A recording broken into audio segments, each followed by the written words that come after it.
This is the Diverse Leaders Conversation Podcast, the only podcast for diverse leaders and founders.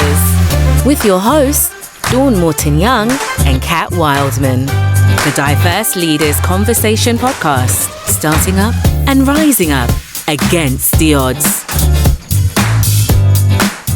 Okay, hello and welcome to another episode in our inaugural month of the Diverse Leaders Conversation Podcast. And I am super excited, well, we are super excited to have Rohene Bouajram with us, all the way from, I was going to say sunny Canada, but I'm not sure whether Canada is, is sunny at Not right now. So yeah, we're really excited to have Rohene. With one thing or another, we were meant to have this conversation a long time ago, but we're really glad to have you now. And yeah, so would you like to introduce yourself and let us know how you identify, I guess? Absolutely. Thank you so much, Dawn, and thank you, Kat, for having me on the Diverse Leaders Conversation podcast. I know that, yes, it's taken us a while to perhaps find the time, but I always believe that, better late than never. So sincerely appreciate the time that we're having together. I want to first acknowledge that the land beneath my feet are the traditional, ancestral, and unceded lands of the Musqueam, Tsleil-Waututh, and Squamish nations, otherwise known as British Columbia here in Canada in terms of the colonial term that we have here in Canada. For viewers who might be listening or perhaps watching, I do want to explain what those terms actually mean, as I recognize that across borders and across waters we use different terminology to unpack historical violence, systemic and ongoing persistence racism. So I'll share that the first acknowledgement around traditional in my land acknowledgement is to recognize that the lands that I'm situated on belong to our First Nations, recognizing that Canada has hundreds of communities here in Canada who were not only the caretakers, but the owners of the land. Ancestral recognizes that the land has been handed down generation after generation. And then unceded are the lands in which were turned over to the Crown and to the government, not by certainly an agreement or by treaty, but by force. And so when I reflect on the land that's situated beneath my feet, I want to highlight that I am an uninvited settler. I came to Canada in 2002 from Zimbabwe, in part because I, myself and my family needed what would be defined as a better place for security, for us to be able to live and thrive as a family. And little did I know when we embarked on perhaps an 18-hour flight from Zimbabwe to Canada that I would be complicit in the ongoing racism and discrimination against First Nations. I didn't know that at that time. However, I will say that over time, after living here in Canada, I've now recognized that there is a duality in being complicit and then also duality in recognizing how to then be responsible in making different choices and actions.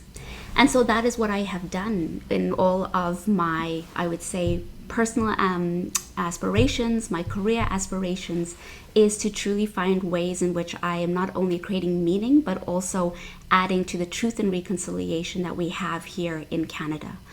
I have over 19 years of experience working in higher education in different public and private post-secondary institutions. Working in higher education is probably the place where I thrive, I enjoy. I'm surrounded by youth. I'm surrounded by intellectual and stimulating conversations. And I'm also surrounded by a hope for a different generation and a different future that perhaps will create a different life. I am a daughter to 3 other sisters. My dad often says that he was hoping for a boy at some point in time, never got one, and then realized that he was given the best gift ever. So I am grateful to my parents. I am grateful to my sisters. I also acknowledge that I am a Black woman. And that's probably going to be much of my focus today, is my race often is what comes up in how I experience, how I'm treated in the workplace, and often what I hold dear to my heart in thinking about how I myself, in my leadership roles, can create conditions for success for other Black women. That's a little bit about me. I'm sure there's more I could give more details on, but I imagine that there are other questions. Kat looks like she's like busting her gut to say something. I'm bursting. I'm absolutely bursting. So we in the UK, we talk about, the protected characteristics on the Equalities Act, which is our legislation. So we never talk about an indigenous population or First People, just because I feel like it was so far back in our history that nobody thinks about it. But in the US and Canada, it's a lot more recent in history, and it's very much there in the general conversation. And so in the UK, we're aware of that conversation happening, but we don't have a similar situation going on in the UK. How is that? How is that in the UK, in the US and Canada? How are the tension? Is it a tense environment, or what? Can you give us like a flavor of what it is in the general conversation? Yeah, definitely I can.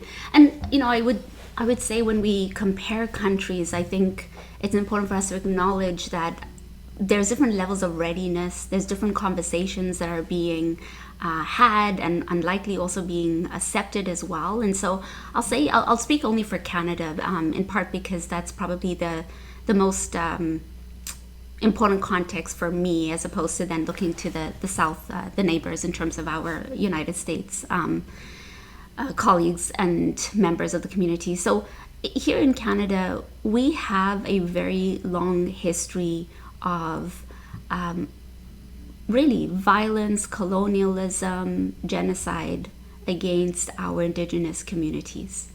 And it is something that has been acknowledged at different levels and certainly different layers, whether it's sectors, government, etc. And at the same time, not a lot has been done.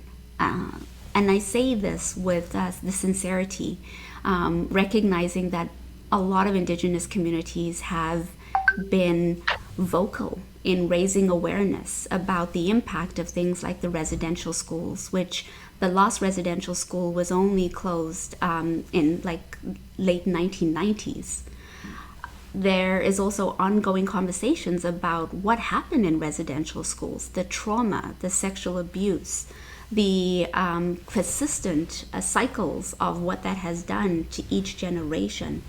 And this is when the Indigenous, the children. Sorry, just to explain the residential schools a bit. Yeah. Was that where the children of the Indigenous population were taken and sent to school? Yes, exactly. So residential schools, they're operated across different parts of Canada.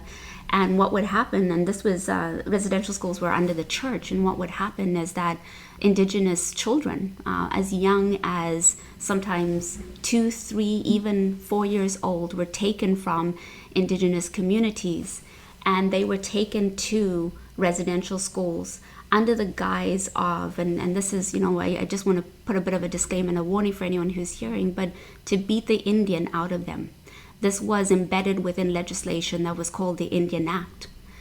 And the reason I bring this up is because it has only been in the last year and a half that in Canada we have discovered the unmarked graves. The first discovery was in the summer of last year, in which we discovered the unmarked graves of 215 bodies of children who did not die in a form of dignity and were not buried in a form of dignity.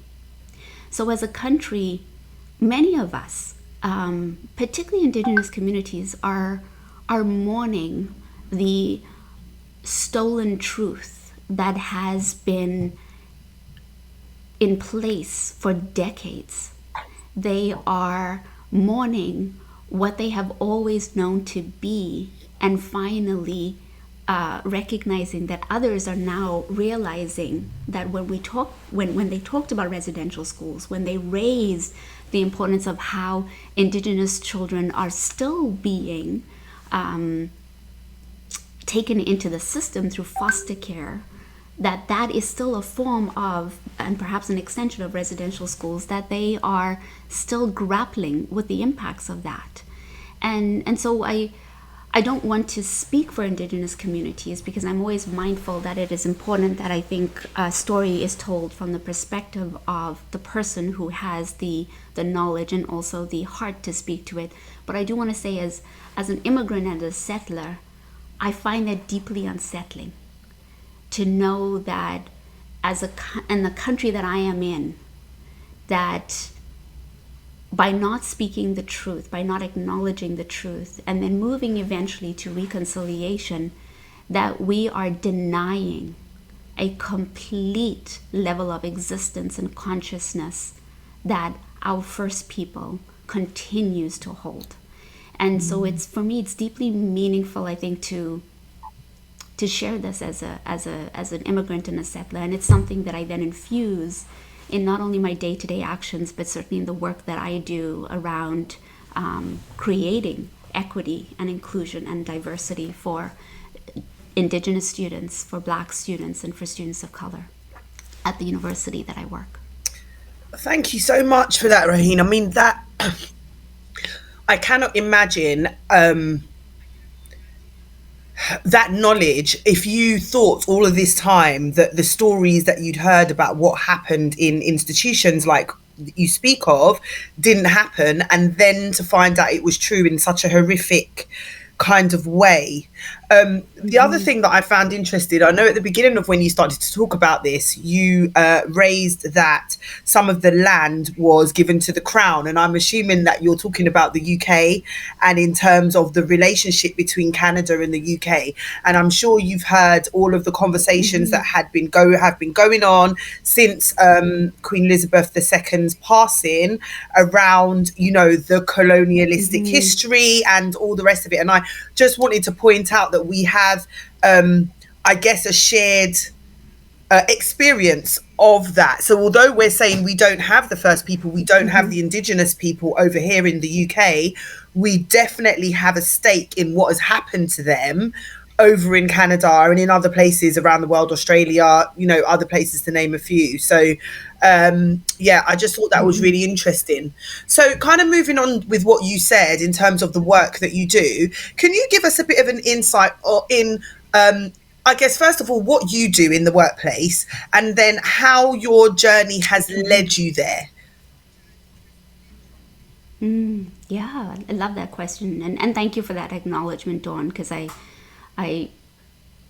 think I'm always mindful that all of us have a responsibility to know our histories, and however hard that might be in learning that perhaps, let's say, our grandfathers or great-grandfathers, although they might have held claim to incredible accolades, you know, some things that we probably even hold dear, and perhaps even on our walls where we might have medals that we showcase to say, this is what my great-great-grandfather did. And then we learn and we find out what was the meaning behind that. What was the institution that allowed for that? And then what was the results and the outcomes that were perhaps not as glorious or good as what we have come to be told from our generations before us. So I just want to just sort of add that additional layer. My leadership journey has been incredible. And the reason I say this is because I have so much humility for the people around me who have supported me, as well as the people who have blocked me. It has created for me a character that I truly love and embody in myself. And what I mean by that is I have worked in different facets of the university. I've been able to work in areas where we're helping students register for classes. And that in itself has been interesting because I discovered very quickly that we had systems that had loopholes where if students waited at midnight when the system would be updated for maintenance, they could actually get into a class and bypass people who are on the wait list. And this was kind of a rumor that students would tell each other in the background, and the administration had no idea what was happening. And then I would receive calls the next day from students saying, what happened? Like, I thought I was number one in the wait list, and now all of a sudden, and there was an opening, and all of a sudden I'm not getting in. And what I found fascinating was often it was students of color who were waiting on the wait list and not knowing that this rumor had been happening. I worked in recruitment, so I would get to go out to schools, and I would get to go out to recruitment fairs, and I would speak to parents, and I would speak to prospective students. And I found often when I was sitting there or giving a presentation, I would look out into the room, there would be very little diversity. And yet the volunteers who were putting on some of these events were students of color, but they got to sit out in the classes while the students, the real students who were going to post-secondary, would come into the room. So I took it upon myself to say, I know you're my assigned volunteer, but I really like you to come and sit in the room with me. Is that something you can do? And they would say, I'm not sure. Like, I have to ask my teacher. And I said, well, don't worry about it. Come on in. And then I would direct my presentation to that student. All the way to what I currently do right now, which is looking large scale at how do we create systemic equity and inclusion for students in a way that supports their students' success. So I've been privileged to take on project management roles, certainly management roles, and right now I'm in an associate director role at the institution. And every time that I've taken on a role, I have not relied on my title to dictate how we are going to build in equity into everything that we do. So I've been fortunate to work with teams who have been able to see my vision and be committed to it. They've not always liked it because it has meant that we had to be risky, we had to be brave, we sometimes had to push against the status quo, and yet at the same time, I've been able to build trust with people. And I think that is because I have experienced always being on the fringes of exclusion. And so for me, inclusion is always important. Every time that I'm in a role or I'm leading a project, I bring people in. I ask them what are their intentions, what are their strengths, and then we build from there. It is very rare that I've seen that done in multiple settings in where I work. Often I am in places where there's a leader, and that leader holds not only the power, they also hold the knowledge, and everyone else has to follow them. And I see that sometimes as a leadership style that I will always go against. I am very much an inclusive leader, and that comes from my experience of being a racialized woman. And I bet you find that people follow you because of that, right? They do. I say this with humility because I certainly don't want to be tooting my horn and certainly coming across as arrogant. But I will say that what I've appreciated sometimes hearing back from team members that I've worked with is three things. One, I think I've never had a Black woman as my leader, like as my supervisor. So I didn't know what to expect. And so the underlying message that I think I've received from that is I've always been one of the few Black women in leadership roles. And that in itself has pros and cons. You know, the spotlight is continuously on you. The standards are higher. Mistakes are mistakes. Real and ones. Mistakes carry weight. The real ones, even when they're little ones, they become real ones. So I've heard that, and then I've also heard from sometimes team members or colleagues that it was hard for them to see what I was saying because I didn't bring too much clarity. And let me unpack that a little bit in saying that something I learned from my graduate program. I did a master's in international intercultural communication, and part of that was studying here in Canada and also studying in China. And I remember my thesis supervisor always saying to me, Rohene, you have to trust the process. And it would drive me mad when I heard that, because I would say, but I just want to know where we're going. I want to know what's going to happen at the end. Like give me the idea. And he would say, trust the process, enjoy the process. And I'd be like, if he says that one more time. And what I realized at the end of my graduate program was, if you build a strong process that honors people's experiences, that honors people's strengths, that creates opportunity for creativity and intuition and leaps of faith, that you can actually get to a better outcome than if you simply say, this is the objective and the only objective we want to achieve. Because sometimes that objective comes from a very narrowed mindset and perhaps a narrow focus of what we've defined as success. So when I heard this piece of feedback, where colleagues or team members would say to me, I don't always get that clarity from you, that's usually followed with, and then I enjoyed the process that you created because it allowed all of us to come together to build that clarity. Yeah, I just want to touch on is valuable. Yeah, I just want to touch on that, what you just said there, because I think that in terms of having a plan or having a structure, because I'm very much like that as well, project management trained, and it's all about, how will we get into the end? But living this entrepreneur life that I'm living, I would have never thought that I would be in this place that I am now if I had planned it from the beginning.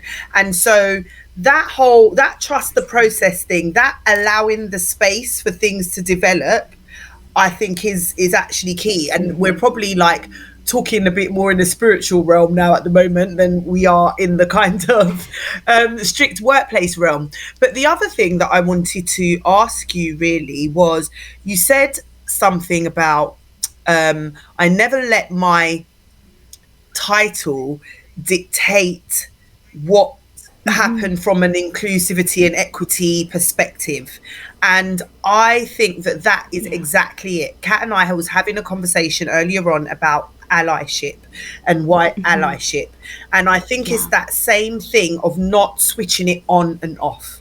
It's not about, because I'm a DE&I practitioner, and I think that is sometimes the issue that we have in workplaces, is that it becomes the DE&I or the HR person's problem. And if you are the manager of the workshop, you are not thinking about how to create inclusive environments. And I think that's where that whole culture change coming in, and it being that DE&I is work life. That is what it is, because we are all different. We all have diverse characteristics. And so everyone that works there is about, whether you're a white middle-aged man, you still have an age, you have a sex or a gender, and you have an ethnicity. And so I think it's about getting that bit out of, as in getting that message out, that it's about being ingrained in all of us. Rohene, can I just ask, and I'll let Kat jump in on the next one, have there been any examples or incidents or things that have happened to you, particularly on your leadership journey? You say you're an associate director now, so you're right up there with the board big wigs. Is there anything that you noticed that you think could pertain to the fact that you are a black woman at that level? Yes, I would say perhaps two things. One is, I've been able to, I think, achieve, if we're going to use, that word. I'm always hesitant to, to use words like that, but that's the only word that's coming to my mind. I would say I've been able to perhaps achieve what I have in part because of courage. And what I mean by that is, I came across an article once by Dr. Keisha Thomas, and it was around a concept of being from office pet to office threat. And what that spoke to me in terms of this article was how at multiple points in my career, I have been that. I have experienced people liking me, and I think I do tend to just bring that kind of character to the roles and the work that I do. And that's been great, because then I've been included in projects, or I've been included in decisions, or I've been given space to be able to lead projects that end up being successful. And then at some point, I think for some people, it's become, I've verged or merged from my lane. And I now move from being the office pet to the office threat. So that's a switch I've seen multiple times with some colleagues that I've worked with over the time. And what that has been or looked like is perhaps experiencing now for people a taking back of privileges. So for example, I might have been allowed to sit at the table, been privy to some decisions and meetings. All of a sudden I'm told, well, actually, why don't you sit this one out? What I mean by that is that I have had to let go of caring about how other people project their insecurities on me. And as a result, stay grounded and confident in what I can bring to my roles, which has meant that there are times when I've had to look at where I am and say, is it time for me to leave? Are there opportunities here for me to continue to grow? Or perhaps are there spaces and places that are better suited where I can add contributions, I can be valued? So that's been one key piece. The other key piece is I have been very fortunate to have informal mentors throughout my career. Informal meaning, in some cases, I have sought them out and asked them to be my mentors. And in other cases, they have come to me and said, we see you, we see what you're doing, how can we support? And that has then created a mentoring relationship. So I would say I've been able to then think about how I make my own choices and also self-advocate with support from mentors to be able to, as a Black woman, for lack of a better word, climb up the ladder of leadership. And the reason I encapsulate that as my experience is because the system is not doing it for me.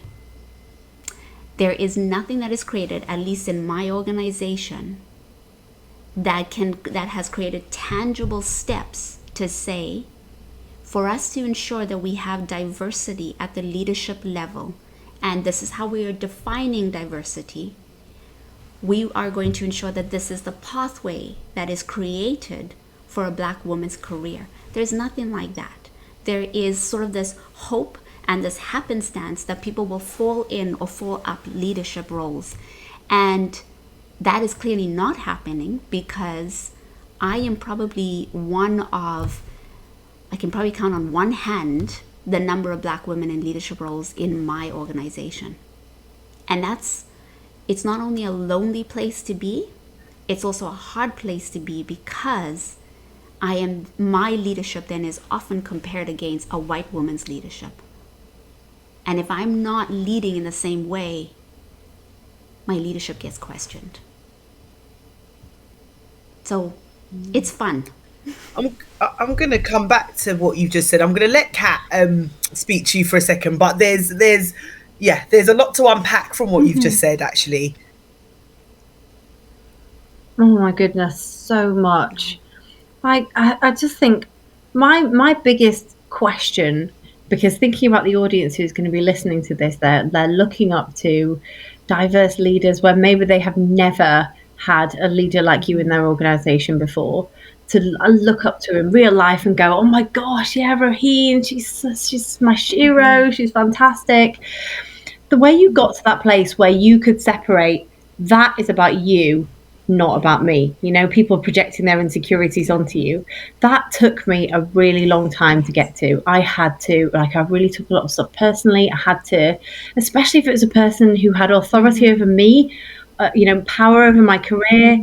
I would immediately go, I've had some feedback. I need to, like, knee jerk to it straight away.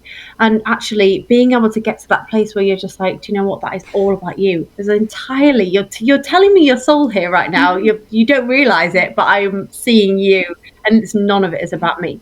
How did you get to that place?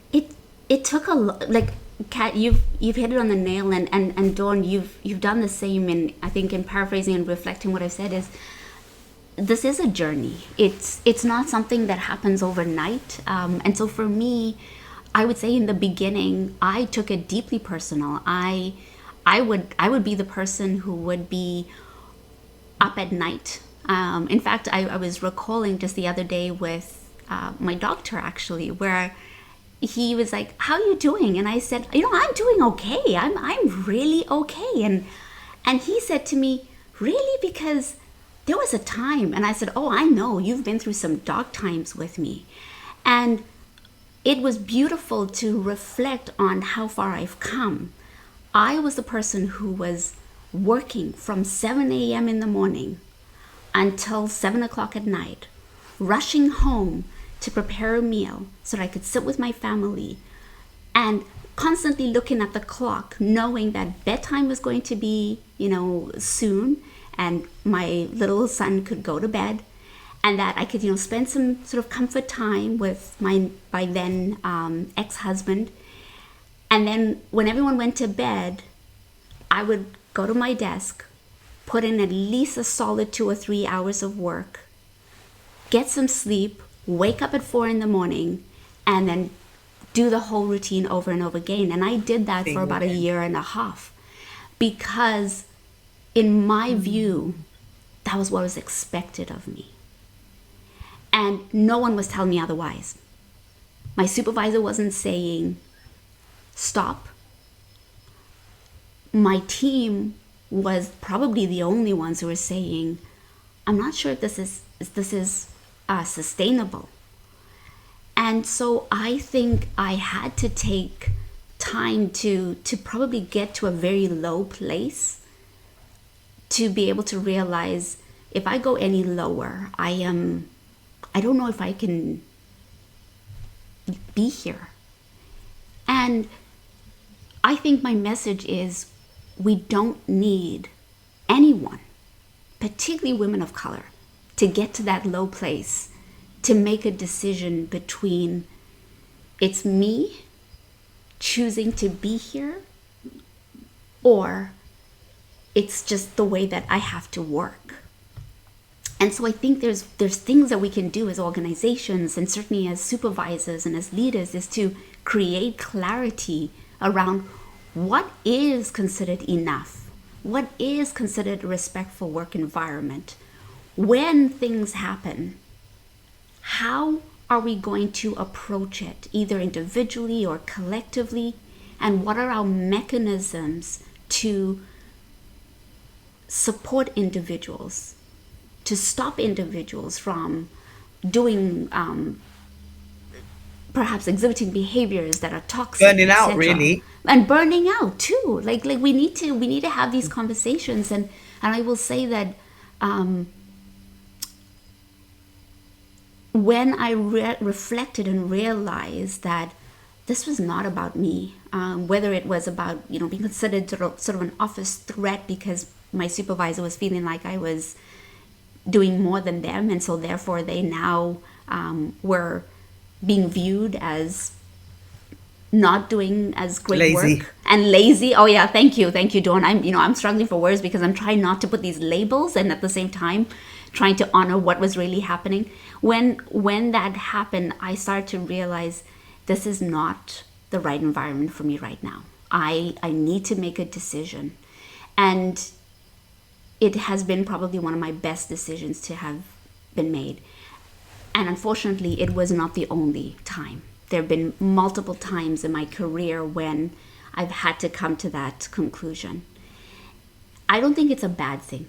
I think it is a continuous evolution of understanding how do we define as women of color, as mothers, as human beings, when our worth is going to be questioned and be threatened, and therefore where we are right now is no longer the space that is going to help us be the best we can be. And it's okay to walk away. I think there's a lot there, actually. Oh, sorry. I wanted to, there was a bit that you said earlier on, and it was again another conversation that Kat and I was having with another guest, actually, and talking about, she also was at director level before she left to start her own business. And I asked her the same question I asked you, you know, what was the things that you might have noticed that were different? And it was the same, this kind of, there were still conversations being had with all the rest of the senior leadership team that she was not invited to or not privy to. And so the first question I want to ask you is on that. Do you think that there is an element there of tokenism? So you were there as a woman of colour at board level, and I'm not saying that you did not deserve that place. Obviously, you had to be able to do the job to get there. But in their mind, was it more of a tick box exercise to say, oh, we've got one, and then, but actually we're not comfortable bringing her into the inner circle, even though she's at the same level as the inner circle? So I just don't know what you thought about that. And then I want to explore a little bit more with you what you were saying about overworking and burnout. I want to just have a chat with you about that afterwards. But my first question is really, do you think that there's a little bit of tokenism in that? Yeah. I do think, and I have been in certainly positions where I'm sitting at the table and I'm looking around and I'm like, oh, okay, so they've checked that box on having a male at the table. They've checked the box on somebody who is now identifying as neurodiverse. They've checked the box on somebody who is identifying as two-spirited LGBTQ from the queer community. And then I look at me and I'm like, oh, I am checking the box on race. And I will say, like, to some extent, we need to also laugh at this, right? Like, it is a manifestation of the system we work in that because we don't have so much diversity at all levels, that element of tokenism is just going to continue to repeat itself until such a time that we have a true reflection of representation and a true reflection of inclusivity. We're just not there yet as a sector, particularly in higher education or in other sectors as well. But here's my take on tokenism. When I'm in that position and I'm realizing I am checking that box off for them, I then use that to my advantage to say, well, then I'm going to use the seat to do something about it. And and so I often say that we can be empowered. When we are checking that box, we can empower ourselves to say, well, I'm in this box, so let me use it. Let me take the time to, when there is a call for agenda items, I will say, excuse me, can we put on the agenda how we are including as part of our lens racial inclusivity? When someone is at the table and they're crying, I will say to them, you know, I can see that this is a really hard conversation for you, and I can't imagine what is going on for you internally. And at the same time, when you cry, and you've cried now for the third time in this meeting, it's actually taking us off on a tangent and derailing the conversation. Is there something we can do for you to be able to perhaps come back to this conversation when you're ready to, so that the rest of us can continue to have the conversation that we need to have? I can embody what it looks like to have both compassion and create accountability. And then the last thing that I use is the opportunity to say, when we are thinking of success, are we truly being expansive. Like I use that table to be able to put forward what it is like to create inclusion and belonging and defining those. So I would say, speaking to anyone who's listening, I hear you. Tokenism is hard. It sucks, especially when you're sitting in that room and you're looking around and you're thinking to yourself, oh, great. I was the one who signed up for this, and this is what now I'm left with. And I would say, use it. Use it to your advantage, and not just for you personally, but perhaps for the community that you represent, the communities and the identities that you represent, to be able to really make a difference. It's not always going to be the biggest difference you can make, but even the smallest ripple of change is important. It's a ripple. Yeah. Yeah. And that's why, the slogan for my business is addressing the disparity at board and C-suite level, one leader at a time, because I realize that I'm only one person, but if I can help one person's journey, if I can put that extra person to make the stats slightly different for one organization, then the impact is reaching. The other question that I wanted to ask, which I think was around burnout, was it? In fact, Kat, if you go, and I'll try to remember what I was going to ask Rohene. Yeah. It was about, yeah, you're right. Rohene just called it. It was about burnout. It was about getting to the end of your tether. Yes. So what I was going to ask you was, why did you feel that you needed to work those hours? And I'm asking that question specifically because one of the things that I say when I'm talking about my coaching, which, as you know, is around underrepresented leaders, founders, one of the examples that I give that people really understand is that when I was growing up as a young girl, and I know that not just Black people experience this, I know that women might have experienced a similar kind of version of it. I was always told that I had to work 10 times harder than a white person to be able to get to the same place. Mm-hmm. And so when we are therefore in the workplace, I think it's because it's so instilled in us, the behaviors that we exhibit or that our family kind of teaches us, our society, our communities, that we have that ringing in our ear. And so we're almost like, oh, I'm so happy to be here. They've let me into this job. They've given me this position. Now I've got to show them I've got to do that 10 times harder work. And so you end up working 7 till 7 and then 4 hours in the evening after the kids have gone to bed, as you've described. Mm-hmm. So I just wanted to ask you whether that is something that that's something that it resounds with you, or was it another reason? What was your reason for working at that level? Yeah, it's absolutely that, like what you described resonates with me. I came from a family background where hard working was a value. It was, and particularly at the expense of yourself. Like I was brought up and taught that it was important to be of service to others, even if it meant overextending yourself. It was good to be a good girl who always took care of others people's needs, and your needs were secondary, if not even non-existent in the conversation. So those messages growing up were important.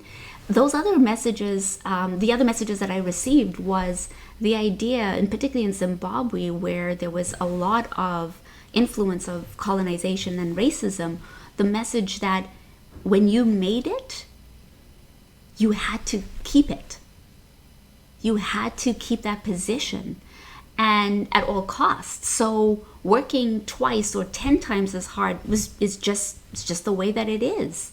Because if you don't do it, someone else will get chosen to take your place. So there was this element of both limitation and deficit in what was available. I never received any messages around the abundance of living with the amount of time, and therefore I could stretch time. I never received those messages. I never received the message that actually there might be one position here, but in the grand scheme of things, there are 10,000 positions available. Like, that was not part of my worldview. So I think those messages drove me to create high standards for myself with a mix of perfectionism. And so there was this desire for me to not just produce good work, it was to produce the best work. And if the best work took 4 hours, then so be it. This is what I did. And so those were the messages I came from. And I just want to also highlight that no one in my work environment told me otherwise. In fact, the harder I worked, the harder my work was celebrated. So it created for me also a sense of satisfaction that my hard work actually is great. Like, people love that I am hardworking, so I need to continue the cycle of being hardworking. And then I think, I'll go back to Kat, what you had asked earlier was like, how did I stop? Was I realized I was working so hard, and then there were people who were giving the bare minimum and then being recognized. Or I was working so hard, and then my work was being positioned under someone else's name as a success. Oh yeah. That is the worst bit. It's the worst. And so that's when I kind of started to think, I smell a rat. Like, this is not the way that I think things should be. So I look back to the messages I received growing up from what I consider an amazing community of both women and men and family members who at the time may not have identified as non-binary, but now that I look back, I think, wow, if they could live now today, they might be able to live in a different way. I love that they gave me those messages, because that way of being, of working hard, of overextending myself, it did get me to where I am now. Those messages served me. And now, when I look at the version of who I am today, those messages don't serve me any longer. I will only work a set amount of time, do the best work I can do in that set amount of time, and then walk away knowing that I've done all that I can do, because that is enough, and I deserve to live a life where my identity is not my job, not my title. It's taken me decades to get there. And I think that bit about, yeah, exactly. And I just wanted to point out that bit that you spoke about in terms of being told that you should give of yourself, even to the detriment of yourself, in service to others. I think that is also, for me, is being brought up in a religious Christian home, where I saw my grandmother, my aunt, my mum always, like dropping people home and coming home late and going to feed the homeless and da-da-da-da-da. And I was saying to a friend of mine, I didn't have any free time, because I would have Monday to Friday school, Saturday I grew up Seventh-day Adventist, so we go to church on Saturday. Saturday I'd be at church all day. Sunday we'd do a thing that's like Scouts, where we'd go and we'd do that, and I'd have piano, and literally I was taught that you had to be busy doing something every day. So I really resonate with that. Yeah, it's incredible. I think how there's so much worth that gets wrapped up in this element of productivity, right? You got to be productive all the time. You've got to be doing something that is productive. And I will tell you, and for those of you who are watching the video, I have a couch behind me, and that couch is utilized every weekend for at least 4 hours, where I sleep on that couch with my son and we watch Netflix. And to me, that is the most productive time of my entire week. And so I think I've had to define, what does productive actually look like for me, that allows me to live a life of joy. And when we change our scripts, when we change how we narrate our experiences, for me, I'm living a very different life than I was perhaps when I was 5 years old, when I was 15 years old, when I was 30 years old. And I am much happier for that. Wow. I mean, what advice would you give? Like, as we close off, like, there is so much incredible advice in what you have said today. I mean, I have got heart eyes for you for sure, because do you know what? It comes across in your sense of poise and your your inner self-confidence and your self-belief in that you Calming, deserve the very space. calming. Thank you.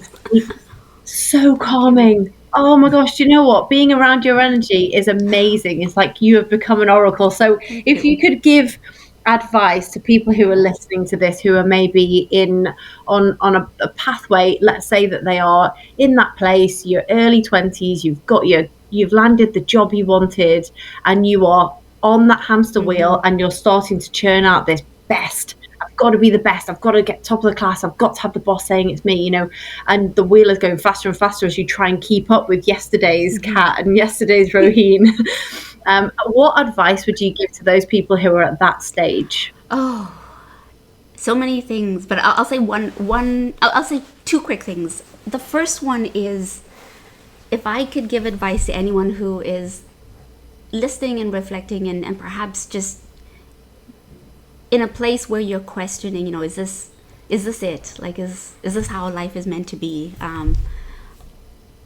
I would say, please do your inner work. I would say this even to anyone at any stage of their life. When I look back at again the joy that I have for what my parents taught me and the community of support around me, I also reflect that what they taught me was the best that they knew.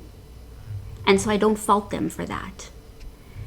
And at the same time, as we all grow and develop into our own individual beings, we need to let go of what actually is no longer serving us. And so I have done my inner work. It's taken me probably 4 different counselors to finally get someone who I fully trust to open up. And I'll share a quick little anecdote that when I finally found the person, being the type A person I am, so although I talk about trusting the process, I'm also somebody who's like, but we gotta have a plan. Like, there has to be structure. I remember saying to my counselor, when I asked, when I was doing sort of like some informational interviews, I said, how do you define your counseling philosophy? That was the question that I asked. And I got a variation of different responses. And this is what the counselor who I ended up working with said to me.